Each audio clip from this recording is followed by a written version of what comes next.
3 revers en 48 heures pour Boris Johnson.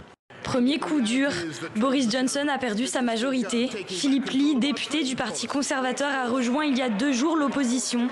Il y a désormais 21 députés rebelles, dont le petit-fils de Churchill. Les parlementaires ont largement adopté la loi qui l'oblige à demander un report du Brexit de 3 mois à Bruxelles. L'objectif, éviter le no deal du 31 octobre. Les lords et la reine ont jusqu'à lundi, jour de suspension du Parlement, pour adopter le texte.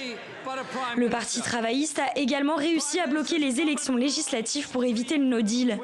Mais tout est une question de calendrier. Lundi, un nouveau vote est prévu sur ce même scrutin. Où en sommes-nous aujourd'hui ? Si son propre frère Joe Johnson vient de démissionner du gouvernement, pas question pour Boris Johnson de faire de même.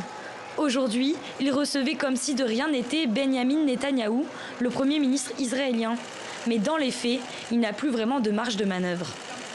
Logiquement, Boris Johnson est censé plaider le report d'un Brexit auprès de l'Union européenne. Il n'est cependant pas sûr qu'il soit accepté. Et si c'est le cas, il faudra trancher sur la question du filet de sécurité, la frontière avec l'Irlande. Deuxième cas de figure, l'Union européenne refuse le report du Brexit. Il sera alors effectif le 31 octobre. Les débats se poursuivent, affaire à suivre.